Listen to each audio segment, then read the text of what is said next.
So we have this trial is fondly called the OCTOPUS study because it has multiple arms, but we are only presenting today the arm that includes the PARP inhibitor olaparib with the AKT inhibitor AZD5363. So new, it doesn't have a name quite yet. And this was for triple-negative breast cancer? Included triple-negative breast cancer, ovarian cancer, as well as endometrial cancer. So it was a women's cancer trial.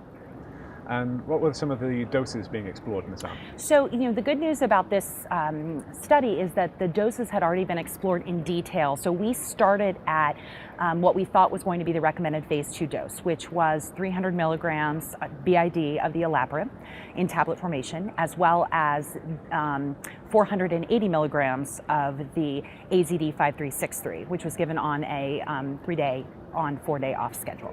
Okay, and that was for cohorts from all of the diseases? Right, from cohorts of all the diseases. And so we had a plan for a potential reduction in dose if it wasn't tolerable.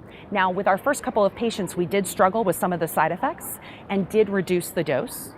Okay, but then we were able to control those side effects very well and ultimately ended up going back up to that first dose level.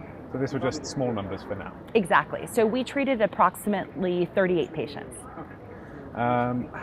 Well, you mentioned some of the tolerability there. Were there any other safety indicators? The main side effects that we had to work on were nausea and diarrhea, but those are two side effects that are very easy to control. I think what happened was early on in the study, people weren't as aggressive with some of the pre-medications and kind of responding to the first couple of episodes of diarrhea. So once our investigators got better at kind of jumping right into it or even pre-medicating patients before they had those side effects, it really was a lot easier to tolerate. Okay. And I suppose then the question is, what next?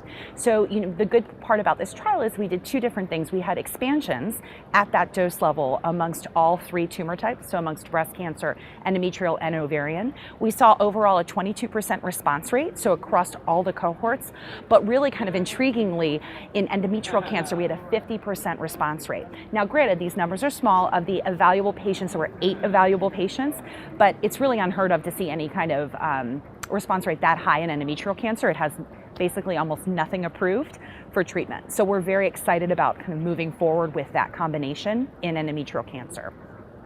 In addition, as part of the trial, we did biopsies before and after treatment. And so now we're doing the translational studies to look and understand who really responded and also what happened in those tissues in the responders as well as in the non-responders, because that will help us determine what future combinations would make sense for these patients. Are there any other arms for the OCTOPUS trial that we should keep an ear out for results coming soon? Sure. We are likely going to be presenting the results of the other arms, which is olaparib and a drug called AZD2014, visitarib. I think I got that right. And we'll be presenting that likely at ASCO in 2018.